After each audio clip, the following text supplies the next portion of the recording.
Dzień dobry, witam Cię w kolejnym odcinku z serii Zagrajmy w Train Simulator Classic.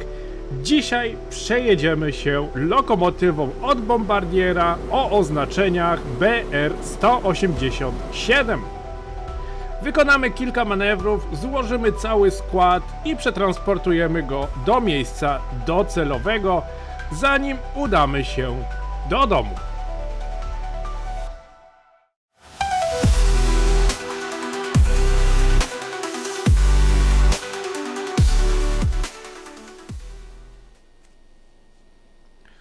Oto nasze dzisiejsze zadanie. W skrócie musimy złożyć cały skład towarowy z wagonów, które znajdują się nieopodal i musimy dostarczyć je do stacji w Offenburgu. Dopiero wtedy będziemy mogli iść do domu i praktycznie skończyć naszą zmianę.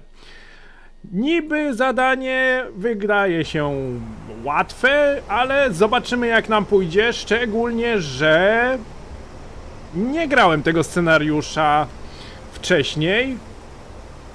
Zazwyczaj, jeżeli przygotowuję filmiki z Train Simulator Classic albo z Train Sim World, to zazwyczaj jadę scenariusze wcześniej, patrzę czy działają i patrzę czy aby na pewno wszystko w nich gra, ale tym razem zrobię wyjątek, tym razem zrobię po prostu scenariusz po raz pierwszy razem z wami. Do dyspozycji lokomotywa Baureihe 187 od Bombardiera, lokomotywa przez wielu znienawidzona po nieudanym wyjściu w grze Train Sim World, no i właśnie chciałem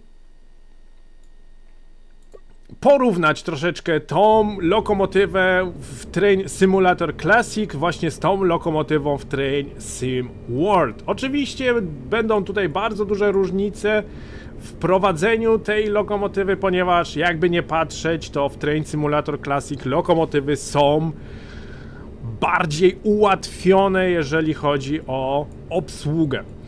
Ale nie ma co gadać, przygotujmy maszynę do jazdy, nastawiamy kierunek jazdy do przodu, włączamy PZB, kombinacją klawiszy Ctrl Numpad Enter. System się już przygotował, w tym momencie mamy 85 ustawienia PZB, to zmienimy na ustawienia 70. Ponieważ będziemy pociągiem towarowym, ustawienia 70, LZB również mogę włączyć, chociaż na tej linii kolejowej z LZB raczej nie będziemy jechać, chociaż nie wiem, nie grałem tego scenariusza, także nie mam pojęcia. Światła, cak, włączone, 3 z przodu, 2 czerwone z tyłu i praktycznie możemy ruszać. Naszym pierwszym zadaniem jest podłączyć wagony o tych numerach, które znajdują się na bocznicy za nami.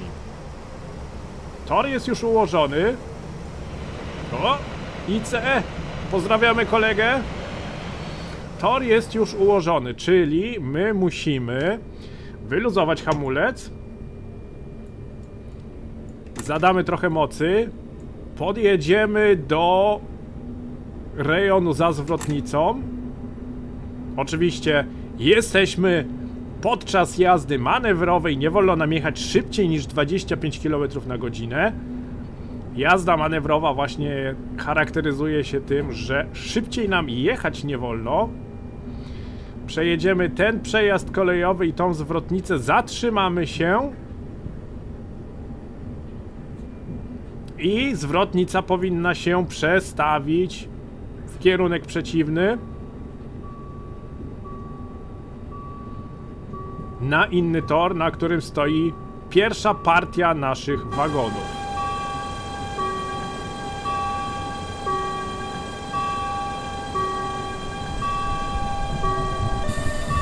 Dobra, zatrzymujemy się, zmieniamy kabinę. Czekajcie, muszę najpierw wejść do pociągu i zmienić kabinę. Tory się już przełożyły, to mnie bardzo cieszy. Luzujemy hamulec. I pomału jedziemy do przodu.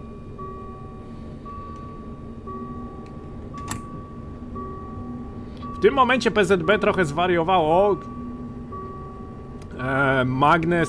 Kontrolka magnesu 1000 Hz mruga na non-stop i jest, że Überwachung to oznacza, że system monitoruje do prędkości 100 km na godzinę. Praktycznie po tym, jak zmieniliśmy kabinę, musielibyśmy skonfigurować tą kabinę na nowo, żeby PZB zaczęło działać poprawnie. No ale szczerze powiedziawszy, nie muszę tego robić, bo my i tak jesteśmy tutaj w trakcie jazdy manewrowej. Właśnie chciałem powiedzieć, że dużo za szybko podjeżdżam.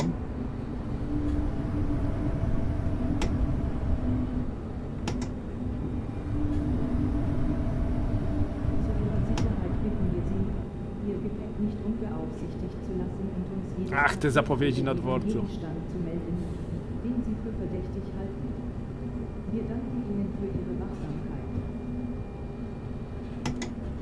Wir danken Ihnen für Ihre Wachsamkeit. Standardowe takie zapowiedzi na dworcu, żeby nie zostawiać toreb bez opieki. Dobra. A mógłbym w zasadzie tak zrobić. A jednak nie, okej. Chciałem wystawić głowę przez okno, ale kombinacja Shift i 2 coś nie działa tutaj. No trudno. To zrobimy tak. Dojedziemy sobie w ten sposób. Wyluzuję tylko hamulec i załączę moc. Halo, moc.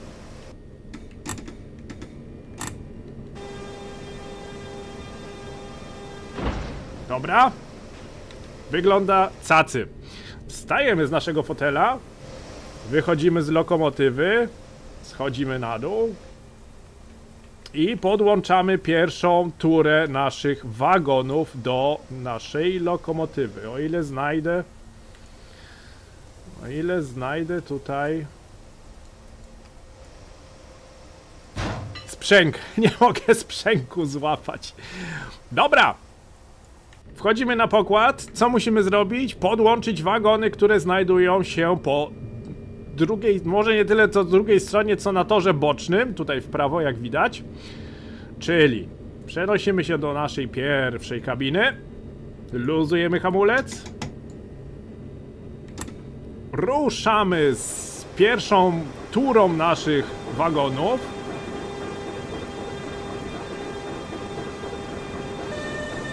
Od razu można zobaczyć, jak są zrobione dźwięki w tej lokomotywie w Train Simulator Classic, ponieważ dźwięki w Train Sim World były od samego początku spaprane.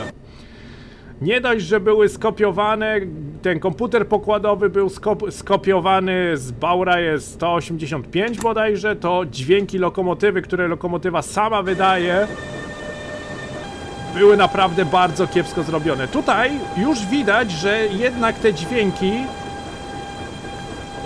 całkiem inaczej brzmią. Już widać, że po prostu ta lokomotywa jest w całkiem innym stanie niż w Train Simulator, niż w Train Sim World.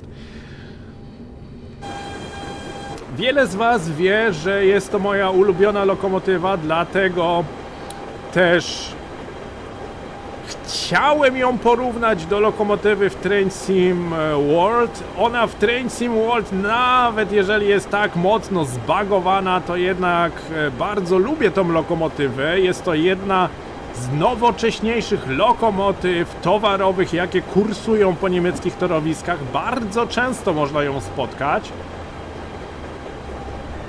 I dlatego, mimo to, że jest tak niezbyt dobrze zrobiona, praktycznie zaakceptowałem fakt, że jest zbagowana i nic z tym nie można zrobić. Ale właśnie w Train Simulator Classic ta lokomotywa wygląda o wiele inaczej. Wychodzimy z naszej kabiny, udajemy się w stronę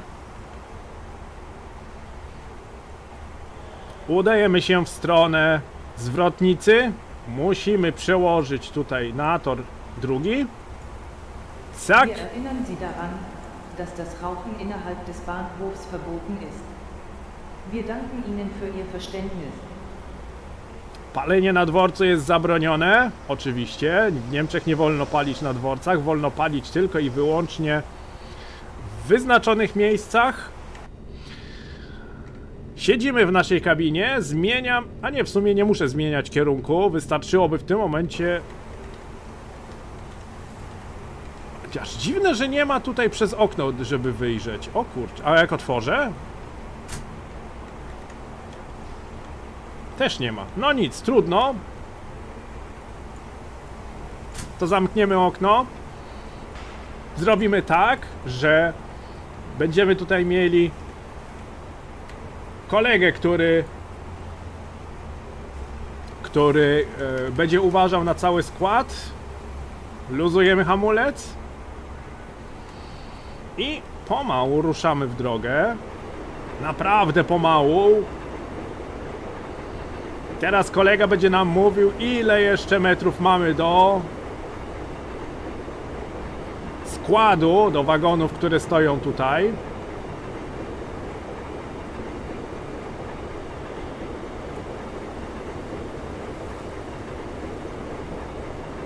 Z tego co widzę, to będą raczej wagony na zboże. Ostatnio takie wagony weszły do gry Train Sim World 4 bodajże na linię Bremen-Oldenburg. Z linią Bremen-Oldenburg właśnie pojawiły się takie charakterystyczne wagony do przewozu produktów sypkich. Najczęściej właśnie chodzi tutaj o zboże, kukurydzę, zboża i tak dalej. Dlatego podejrzewam, że również tutaj musimy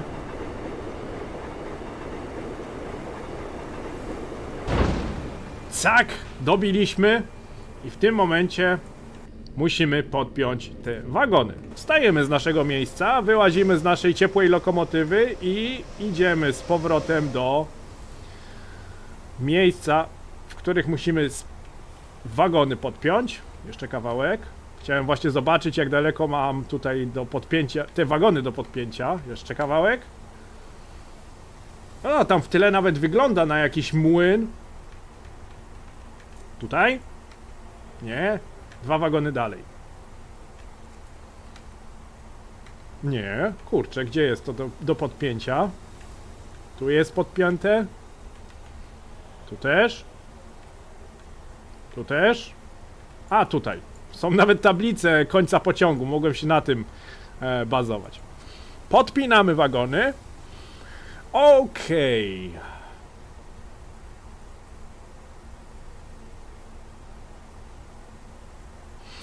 Tu jest napisane, że wyjazd mamy podany, ale przed nami będzie jechał pociąg regionalny, który będzie nam troszkę tutaj przeszkadzał. Nic nie szkodzi.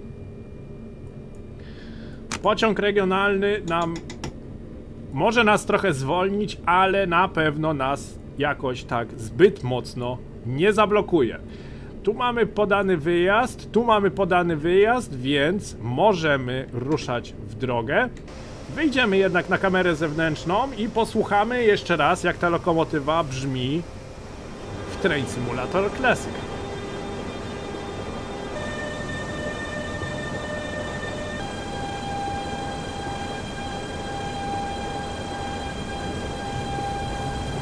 Ta lokomotywa w tej grze na 100% brzmi lepiej niż w Train Sim World. Szkoda w sumie, że tam tak dźwięki skopali. Mogli przecież wziąć podobne dźwięki do tych tutaj, w tej grze. Wir erinnern Sie daran, dass das Rauchen innerhalb des Bahnhofs verboten ist. Dobra.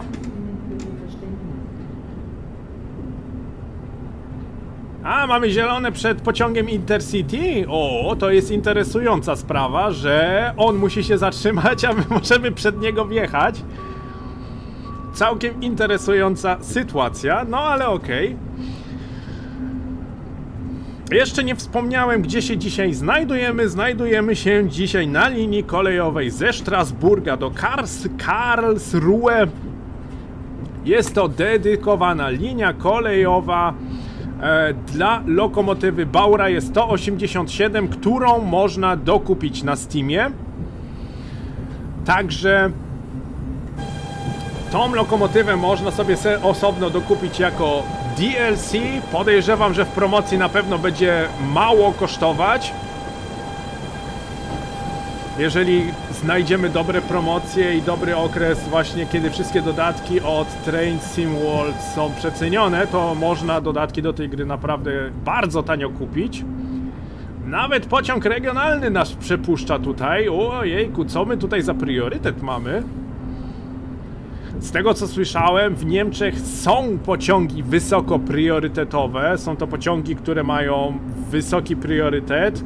Pociągi, za które odbiorca zapłacił wyższą cenę, żeby po prostu towar dostarczono został bardzo szybko i najlepiej na czas. Ale słyszałem, że to bardziej są jakieś pociągi typu węgiel do elektrowni, olej opałowy do elektrowni, takie naprawdę coś bardzo ważnego. My możemy jechać maksymalnie 120 na godzinę na tym odcinku, ale jako że jesteśmy pociągiem towarowym z ustawieniami 70, nie będziemy jechać szybciej niż 100 km na godzinę. Oczywiście restrykcyjnego monitoringu już nie mamy, restrykcyjny monitoring już dawno skończył się, ale z drugiej strony dobrze, nie musimy czekać aż PZB się tutaj wyłączy i PZB się tutaj uspokoi. W tym momencie mamy swobodną jazdę do przodu z naszym składem, prawdopodobnie z jakimś zbożem. Baureihe 187 naprawdę bardzo fajna lokomotywa, jedna z nowocześniejszych lokomotyw, jakie można spotkać na niemieckich torowiskach. Bardzo często można je spotkać i powiem wam szczerze, słyszałem już tą lokomotywę w rzeczywistości i dźwięk właśnie z Train Simulator Classic jest najbardziej zbliżonym dźwiękiem właśnie spośród tych wszystkich dźwięków do tej lokomotywy.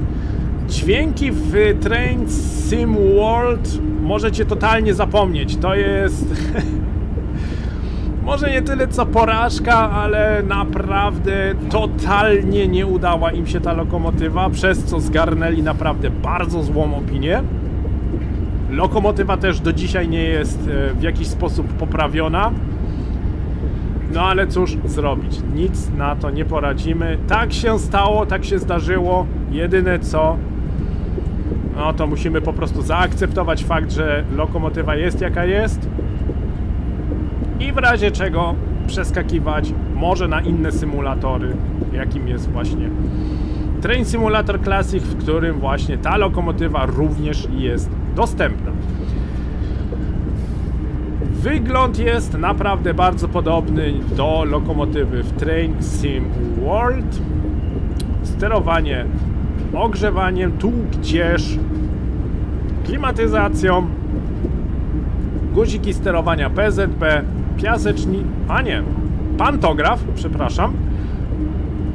pantograf, wyłącznik szybki, zasilanie wagonów w razie jeżeli byśmy jechali tą lokomotywą podłączoną do wagonów osobowych.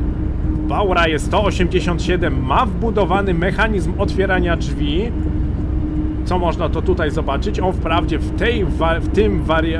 tej wersji lokomotywy w Train Simulator Classic jest deaktywowany, tego guzika nie możemy przełączać. Tutaj też drzwi się troszeczkę inaczej otwiera, ponieważ otwieramy drzwi w pociągach pasażerskich literką T i od razu odpowiednie drzwi się otwierają, ale jako lokomotywa towarowa ma już wbudowany mechanizm otwierania tych drzwi. Dlatego też jest zasilanie wagonów, żeby po prostu pasażerowie w wagonach mieli wystarczająco prądu do, nie wiem, naładowania telefonu, podłączenia laptopa, obsługa klimatyzacji, oświetlenie i tak dalej.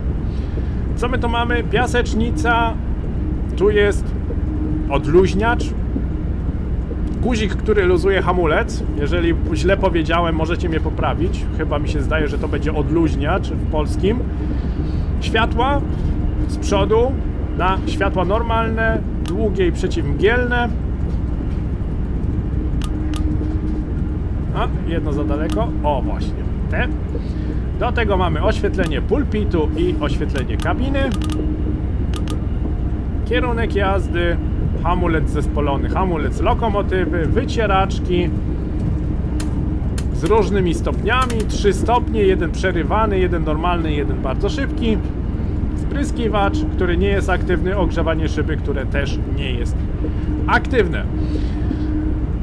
Sterowanie lokomotywy w Train Simulator Classic jest, jak już wspomniałem, uproszczone, więc tutaj też nie będziemy mieli niesamowitej kombinacji typu włączania PZB na tylnej szafie, włączania tutaj aktywowania kabiny.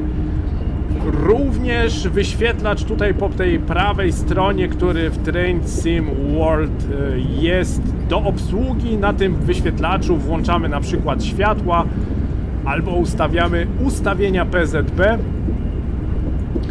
Tutaj tego nie ma niestety. No, Train Simulator Classic charakteryzuje się tym, że niektóre opcje nie są aktywne, ale jest to właśnie spowodowane, że Train Simulator Classic jest taki bardziej przyjazny nowym, niedoświadczonym graczom, tudzież graczom, którzy nie mają żadnego kontaktu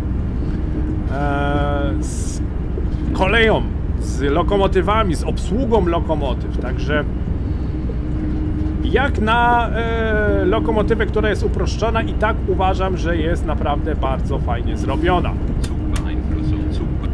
Dźwięki też są tutaj ciut inne komputera pokładowego niż w Train Sim World. W Train Sim World wzięli i przerobili dźwięki tej rozmowy komputera na taki typowo damski dźwięk. Tu jednak są troszeczkę inne, ten dźwięk jest taki bardziej męski i również jest zbliżony do rzeczywistego. Bardzo fajna lokomotywa, budowana przez firmę kiedyś Bombardier Transportation. Dzisiaj Bombardier Transportation należy do firmy Alstom, czyli ta lokomotywa byłaby dzisiaj od Alstonu. Dokładna nazwa tej lokomotywy jest to Trax F160 AC3, gdzie w Polsce nazywałaby się ta lokomotywa F160 DC3. 140 na godzinę prędkości maksymalnej. Chciałem właśnie sprawdzić, ponieważ zdaje mi się, że mam tutaj... A nie, w sumie dobrze jest. Nie, nic nie mówiłem, jest ok.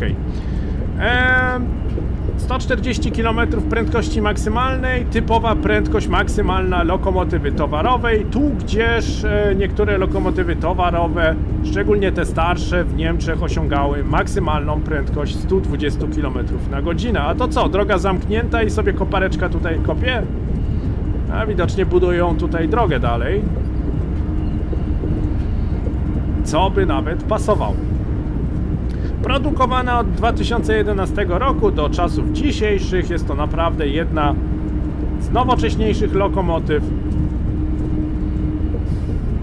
które bardzo dobrze sprawdzają się nie tylko w Niemczech, ale również za granicą. W Polsce wiem, że te lokomotywy również kursują. One tam na pewno będą miały jakieś inne oznaczenia, choćby właśnie dlatego, że są zasilane prądem stałym 3000 V.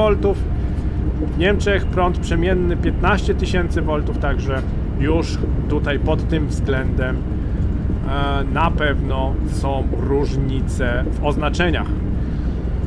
Ciekawiłoby mnie tylko, czy w Polsce są te lokomotywy w barwach PKP Cargo, czy one są bardziej stosowane u prywatnych przewoźników. Tych informacji sam osobiście nie znalazłem. Na niemieckiej Wikipedii o tej lokomotywie nie jest zbyt dużo podane, w jakich prywatnych, zagranicznych firmach ta lokomotywa jeździ. Także jeżeli wiecie, możecie napisać mi w komentarzach, bardzo bym się z tego ucieszył. Może bym nawet tutaj swoje notatki troszeczkę uzupełnił, także przydałoby mi się tutaj kilka dodatkowych informacji.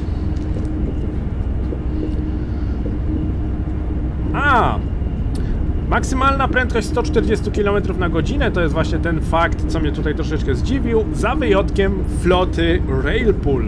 Railpool miał swoje 187 z maksymalną prędkością 160 km na godzinę. Było to spowodowane, że Railpool bardzo często swoje lokomotywy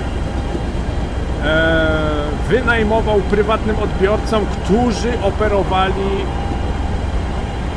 połączenia pasażerskie. No, a niektóre połączenia pasażerskie wymagają wyższej prędkości, wymagają po prostu prędkości 160 km na godzinę, ale jak już wspomniałem, lokomotywy te mają wbudowane mechanizmy otwierania drzwi, więc to raczej nie jest żaden problem dla lokomotywy, która jest zasadniczo typowo towarową lokomotywą.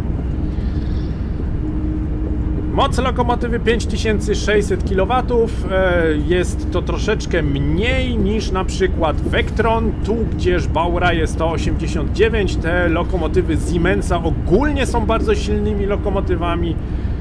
Podejrzewam nawet, że Taurus... O! TGV pojechał w drugą stronę. O, proszę.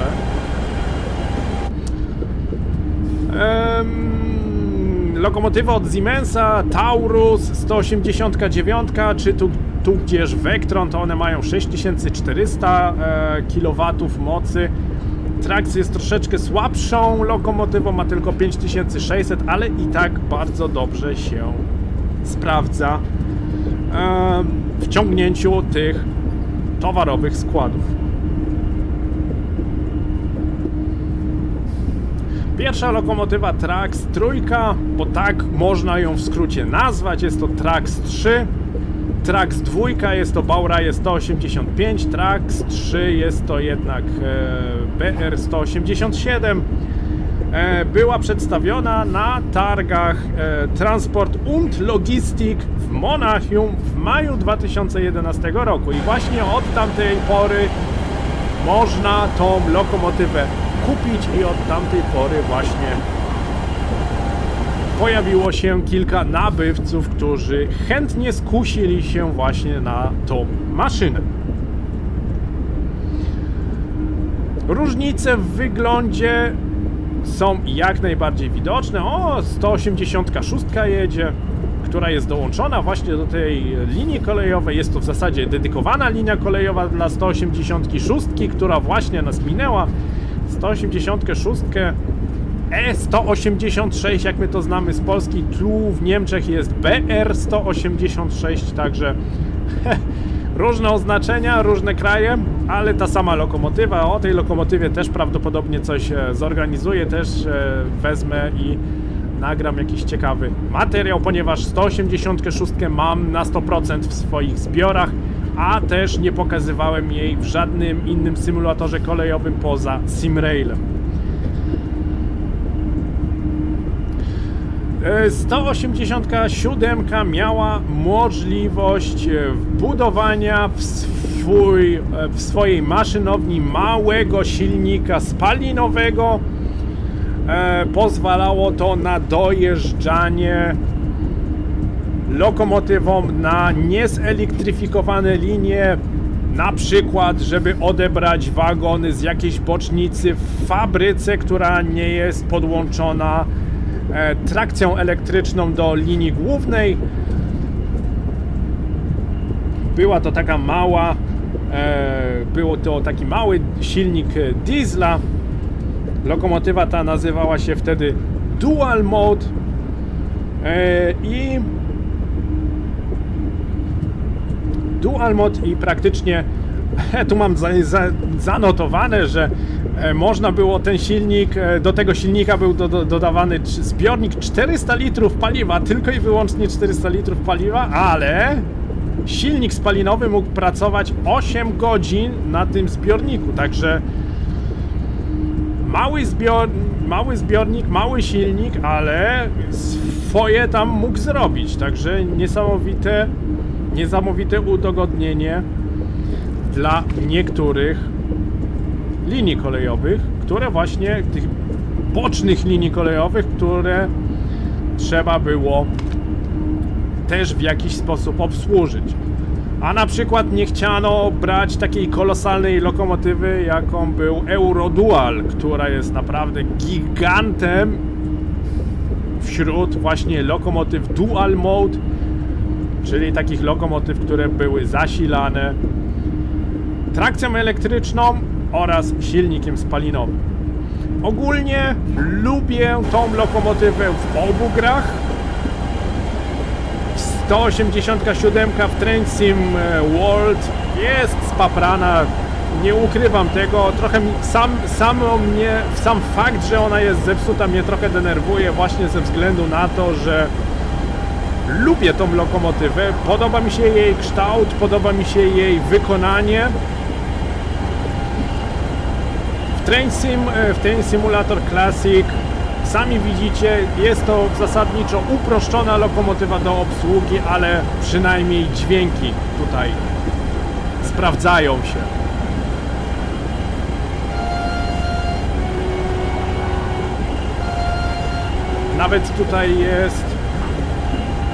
Nawet jest tutaj dźwięki, chociaż trochę cicho i nie słychać.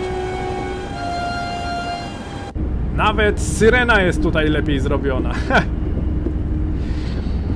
No ale tak to już bywa, dwie różne gry, prawdopodobnie dwie różne firmy robiły jedną lokomotywę. Skyhook Games się nie sprawdziło, jeżeli chodzi o 187. Niby coś tam próbowali naprawić w tej lokomotywie, ale też im tak jakoś nie wyszło.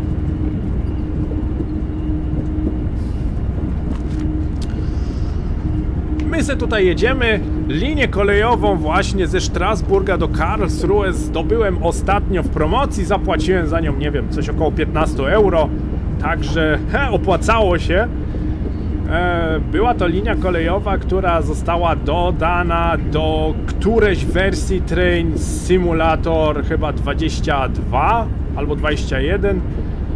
Tam właśnie ta linia kolejowa była dodana, ale jeżeli chciałem kupić tą linię kolejową, musiałbym tam 35 czy tam 40 euro na nią wydać, a uważam, że dodatki do Train Simulator Classic nie powinny być takie drogie, dlatego ostatnio przyuważyłem, że była wiosenna wyprzedaż na Steamie i kilka właśnie takich ciekawych linii kolejowych, tudzież wagonów sobie po prostu dokupiłem, żeby po prostu było co pokazywać. Jeżeli chodzi o content w tej grze, o zawartość, o dodatki, linie kolejowe, tabor kolejowy, to ta gra naprawdę nie ma sobie równych, jeżeli chodzi o symulatory kolejowe. Także troszeczkę tutaj dokupiłem rzeczy. Patrzę teraz w tym momencie, o czym mógłbym jeszcze nagrać. Materiał. Ostatnio pojawiła się jednostka ICE-4. Mógłbym jeszcze nagrać filmik o podobnej lokomotywie, w zasadzie też Trax trójka, tyle tylko, że w wersji pasażerskiej, która normalnie znajduje się przed zwykłymi pociągami regionalnymi, chociaż widziałem tą lokomotywę już w białych farbach przed pociągami Intercity. Lokomotywa właśnie Trax 3 pasażerska ma oznaczenie Baureihe 147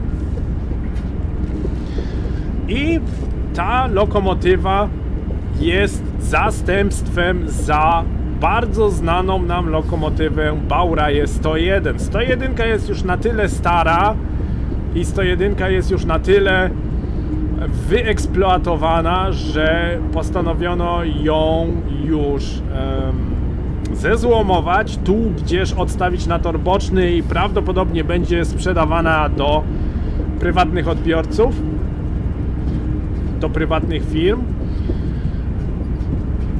I właśnie za 101, mimo to, że lokomotywa 147 wyciąga tylko 160 km na godzinę, a nie 200, tu gdzieś 220 bodajże, ta najszybsza 101 wyciągała. Deutsche Bahn i tak już postanowiło, że nie będą podpinać pod pociągi Intercity lokomotyw, które jeżdżą szybciej niż 160 km na godzinę. Oni po prostu stwierdzili, że jeżeli pasażer chce szybciej podróżować niż 160 na godzinę, musi kupić drogi bilet na pociągi Intercity Express. Z jednej strony mają rację, ale z drugiej strony to jest taki typowy, jak to w gamingowej branży się nazywa, skok na kasę, nie? Ulubiony temat ostatnio, obojętnie w jakiej grze, obojętnie jaka gra wypuści jakiś dodatek, od razu jest skok na kasę, chcą zarobić, bo to tego za darmo, nie, za darmo nic nie ma w życiu, a już tym bardziej nie ma za darmo nic w grach komputerowych, także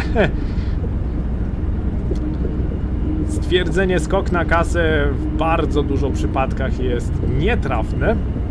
Ale cóż zrobić, tak bywa. No i właśnie Deutsche Bahn stwierdziło, że prędkość 160 km na godzinę w pociągach Intercity jest wystarczająca i właśnie z tego powodu też podpinają lokomotywy Trax trójkę. Tyle tylko, że w innych kolorach. Czerwona to jest takie, czerwone malowanie jest takie typowo malowanie Deutsche Bahn. Również 147 jest malowana na czerwono, ale właśnie żeby pasowała lokomotywa bardziej do wagonów Intercity, maluje się tą lokomotywę na biało z tym charakterystycznym czerwonym paskiem przez całą lokomotywę. Bardzo lubię tą linię kolejową, przyznam, że linia kolejowa jest nawet bardzo fajnie zrobiona. Można tutaj jeździć wszystkimi możliwymi połączeniami, jakie dostępne są w grze, obojętnie czy to są połączenia towarowe, czy to są połączenia Intercity, czy to są Intercity Express. Na tej linii kolejowej można właśnie jeździć pociągiem TGV, francuski odpowiednik pociągu ICE, ekspresowy pociąg, który tutaj właśnie kursuje na tej linii kolejowej. Również nim można tutaj jeździć, również nim można tutaj wykonywać ciekawe zadania. Ja osobiście TGV jeszcze nie jeździłem tutaj po tej linii kolejowej. Musiałbym to przetestować, zobaczyć jak to wygląda i może jakieś fajne zadanie by było, to można byłoby coś tam o TGV nagrać. Oni tam niby rozdawali Dovetail Games, chodzi mi tutaj, przejęła ich inna firma i właśnie z powodu tego, że ich tam francuska firma przejęła, no to do Train Sim World i Train Simulator Classic wszystkie możliwe francuskie dodatki, linie kolejowe były za darmo rozdawane. Pamiętam, że w obu grach dodałem do biblioteki dodatki, ale szczerze powiedziawszy nie korzystałem jeszcze z nich, także może byśmy się skusili na francuskie linie kolejowe, no zobaczymy. Tematów jest naprawdę bardzo dużo. Ogólnie oba symulatory kolejowe dają nam niesamowitą ilość kontentu, niesamowitą ilość możliwości do spędzenia czasu. Ale właśnie to jest w tych symulatorach kolejowych najfajniejsze, że jest cały czas co robić. Można zmieniać linie kolejowe, można zmieniać lokomotywy, można zmieniać zadania.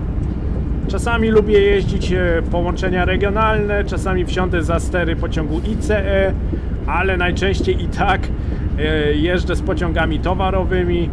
Nie wiem dlaczego, ale jakoś połączenia towarowe mi najbardziej leżą i najbardziej mi się podobają. Jestem bardziej zwolennikiem ciężkich składów towarowych, które są trudne do opanowania, przy których trzeba uważać z rozpędzaniem się, z hamowaniem, ze zjazdami, z podjazdami. To mnie jakieś bardziej rajcuje niż połączenia pasażerskie, no ale oczywiście połączenia pasażerskie również gram i również powinienem wam tutaj pokazywać, co jest dostępne w Niemczech. Także sporo do roboty, sporo do jazdy i na pewno sporo do pokazania. Szczególnie, że Train Simulator Classic nie ma granic, jeżeli chodzi o DLC i dodatki.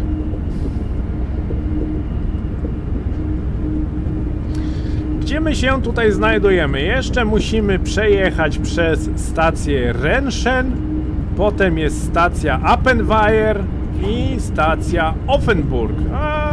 53. To już niedługo. Ach, widzę, że mamy lekkie spóźnienie, ale to jest spowodowane tym, że przy manewrach spędziłem trochę więcej czasu niż powinienem. Normalnie każdy gracz, który tutaj gra w symulator kolejowy, na pewno nie wychodzi z lokomotywy, nie podpina wagonów, nie wchodzi z powrotem, potem przejedzie kawałek, znowu wyjście z lokomotywy, przełożenie zwrotnicy, znowu wejście do lokomotywy, także ja staram się z realizmem to może nie ma nic do czynienia, ale po prostu jest ciekawiej pokazać, że trzeba wyjść, coś przełożyć, trzeba z powrotem wrócić do lokomotywy. W Train Sim World jest to właśnie bardziej widoczne, że trzeba wyjść z lokomotywy, podpiąć wagony i tak dalej, ale znowu w Train Sim World nie ma takich typowych scenariuszy, gdzie na przykład najpierw musisz sobie skład zbudować i ten skład dopiero musisz przewieźć do stacji docelowej. Znalazłem wprawdzie kilka scenariuszy w rozkładzie jazdy, gdzie praktycznie luzakiem podjeżdżaliśmy do składu, ten skład podpinaliśmy i dopiero ruszaliśmy w drogę, ale szczerze powiedziawszy jest to naprawdę bardzo rzadkie zjawisko, żeby taki scenariusz w rozkładzie jazdy dostać, znaleźć, a tym bardziej w tych scenariuszach, takich naprawdę prawdziwych scenariuszach w Train Sim World to też jest rzadkością, żeby takie coś zrobili. Nie wiem dlaczego, w sumie mając pociąg towarowy, no musimy gdzieś dojechać, coś odebrać i przewieźć. No ale jakoś nie wiem, czy nie mogą zrobić, czy im jest ciężko zrobić takiego typu scenariusze. Do takich scenariuszy właśnie Train Simulator Classic bardziej się nadaje. No, kolejna IC3. Także jest co... No, ten symulator ogólnie ma swoje wady i zalety. Chociaż jeżeli chodzi o wady graficzne, trochę to wyeliminowałem. W tym momencie, tak jak ten symulator tutaj na tym filmiku wygląda, są to maksymalne ustawienia graficzne. Już więcej z tego symulatora nie jestem w stanie wyciągnąć. Mógłbym tutaj gdzieniegdzie jeszcze jakiś shader zainstalować, ale to jest jedyna rzecz, którą można jeszcze tutaj dodać. Tak jak ten symulator u mnie w tym momencie wygląda, jest to maksymalne ustawienie graficzne. Już z grafiką tutaj więcej nic nie zrobimy, ale uważam, że i tak wygląda on całkiem nieźle. O ile nie klatkuje. Jego największa wada to jest właśnie renderowanie grafiki.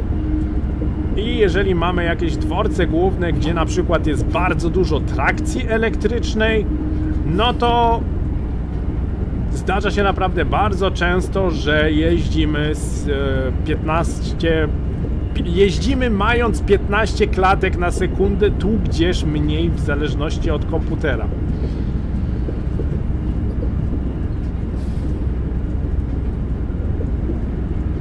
Wypatruję cały czas tor przeciwny, czy nam coś na przeciwnym torze jeszcze podjedzie, coś jeszcze będziemy mijać, no ale Jakoś nie ma dzisiaj zbyt dużego ruchu na tej linii kolejowej. Linia kolejowa jest nawet fajnie zrobiona, to mi wpadło od razu w oko, jak tylko pierwszy raz jechałem. Ona jest podzielona na dwa sektory. Sektor dla pociągów towarowych i regionalnych oraz sektor dla pociągów Intercity Express. Nawet można nawet wyłapać tutaj, że ta linia kolejowa nie ma systemu bezpieczeństwa LZB, ale ta strona systemu bezpieczeństwa LZB już posiada, co oznacza, że po tej linii kolejowej można jeździć z prędkością większą niż 160 km na godzinę. Powiedziałbym, że do 200 można byłoby się już tutaj rozpędzić, ale nie będę nic tutaj sugerował. Pociągiem ICE jeszcze nie jechałem tutaj. Chociaż mógłbym się jakimś pociągiem Intercity tutaj przejechać. 101 dawno nie jeździliśmy w Train Simulator Classic. Mam tutaj w swoich zbiorach 101 w wersji Expert. Wprawdzie nie ma wbudowanych symulacji problemów technicznych, ale i tak jest bardzo fajnie odwzorowana, i tak jest bardzo fajnie zrobiona, jeżeli chodzi o obsługę lokomotywy. W lokomotywach serii Expert prawie wszystkie guziki są do obsługi, prawie wszystkie guziki są z pewnymi opcjami, których można użyć w lokomotywie. Wszystko jest podpięte do sterowania i tak dalej, także hello again! Jesteśmy skierowani na tor 601 w Offenburgu i tam dojdzie do zmiany maszynisty. No tak, to jest koniec naszej zmiany, koniec naszej szychty na lokomotywie. Mamy praktycznie tutaj dostarczyć tą lokomotywę do stacji kolejowej w Offenburgu i będziemy mogli zrobić, tak jak to się w Niemczech nazywa, Feierabend i jechać do domu, odpocząć, coś dobrego zjeść, tu gdzieś się może jakiegoś piwa napić, także już się cieszę na wyprawę do domu, także będzie dobrze. Tarcza ostrzegawcza świecąca się światłem zielonym i pomarańczowym jest to oznajmienie zmiany prędkości na 40 bądź 60 km na godzinę. Najczęściej jest to 40 km na godzinę i właśnie do tej prędkości się spowolnimy, do tej prędkości wyhamujemy. Jeżeli miałbym rozkład jazdy, to w rozkładzie jazdy na pewno by pisało, z jaką prędkością mogę przejechać przez rozjazd, który się przed nami znajduje. Ale ja wychodzę z założenia, że pomarańczowe i zielone światło na tarczy ostrzegawczej jest to na 90% 40. Pomimo to, że ja widzę, że to jest 60 tutaj, no ale jakbyśmy jechali z wyłączonym... tak byśmy jechali, no to nie widzielibyśmy czy 40 czy 60. Od tego semafora wolno nam jechać faktycznie 60 km na godzinę.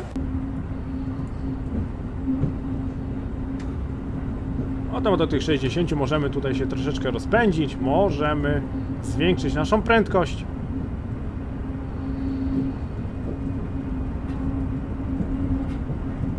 Mam nadzieję, że Wam troszeczkę opowiedziałem o tej lokomotywie, że jednak istnieje gdzieś w jakiejś grze lokomotywa Baureihe 187, która nie jest tak mocno spaprana jak w Train Sim World. Jak już wspomniałem, jeżeli Wam się podoba ta lokomotywa i chcielibyście sobie tą lokomotywą pojeździć, zapraszam do zakupienia tej lokomotywy. Lokomotywa naprawdę nie jest trudna w obsłudze, jest uproszczona, jeżeli chodzi o jakąkolwiek obsługę tej lokomotywy, ale również mówię i powtarzam zawsze, poczekajcie na jakiekolwiek promocje, żeby po prostu nie przepłacać za dodatki do tej gry. Ja uważam, że dodatki do tej gry są naprawdę bardzo drogie i one powinny być o wiele tańsze.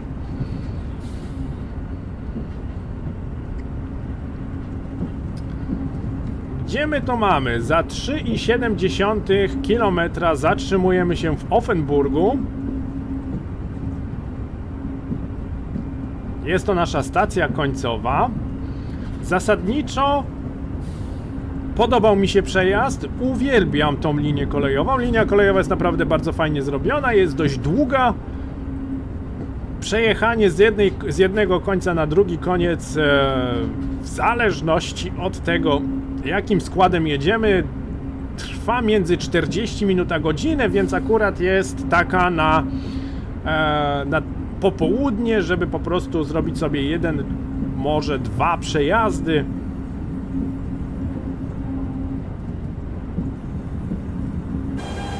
Bardzo fajnie brzmi ta lokomotywa. Ona nawet dźwięki w kabinie maszynisty ma fajnie odwzorowane.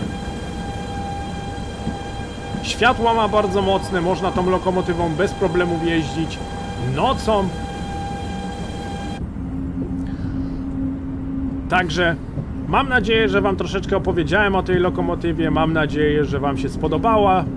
Ja uwielbiam obie wersje. Obie wersje mają swoje wady i zalety.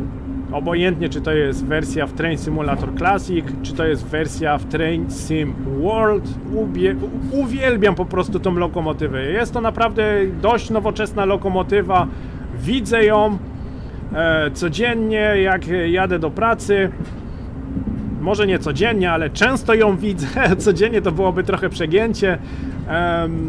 Widzę ją naprawdę bardzo często, ponieważ jadąc do pracy muszę przejechać przez przejazd kolejowy, który jest naprawdę bardzo mocno uczęszczany i tam właśnie tą lokomotywę bardzo często widzę na początku składu. Semafor wieloodcinkowy mówi nam o tym, że mogę ten semafor minąć, ale od następnego obowiązuje prędkość 50 km na godzinę. Ja mam tutaj 40, więc nie jest aż tak tragicznie. Delikatnie tutaj jedziemy, nie rozpędzamy się.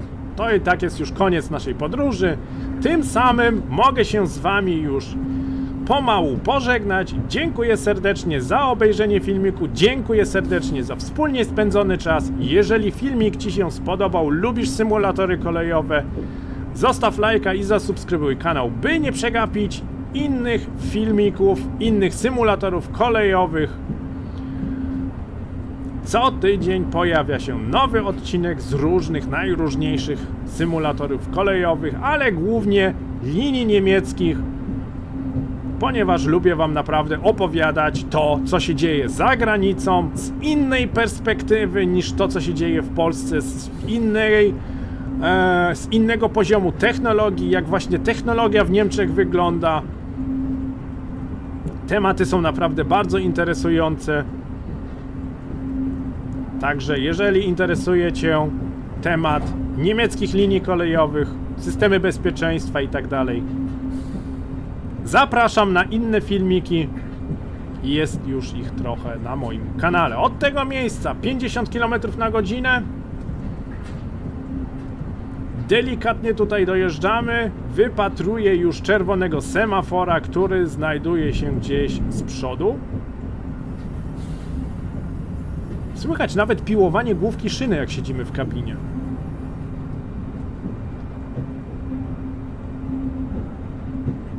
Naprawdę bardzo fajna lokomotywa. Ja pamiętam, jak się cieszyłem, jak lokomotywa właśnie 187 weszła do Train Sim World. Jedynki? Dwójki? Chyba do jedynki weszła i właśnie się cieszyłem. O! Trax 2 była fajną lokomotywą towarową. Teraz można jeździć jeszcze nowszą lokomotywą towarową. Trax 3, super lokomotywa.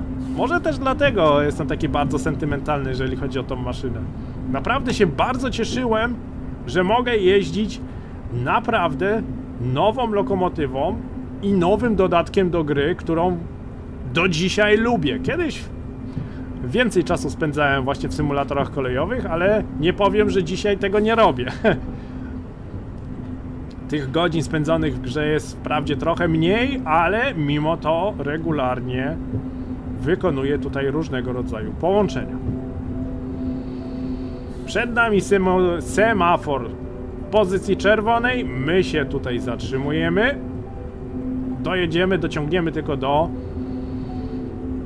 semafora. Tam na pewno zmienimy maszynistę. To znaczy zmienimy się z innym maszynistą. A my uciekamy do domu, bo na nas już na pewno czeka ciepły obiad. O, to byłoby dobre. Przyjść do domu i od razu ciepły obiad dostać. Dobra. Chciał, nie chciał, zatrzymujemy się tutaj. Ja wam dziękuję serdecznie za uwagę. Dziękuję za miło spędzony czas. Życzę wam miłego dnia. Do zobaczenia. Cześć!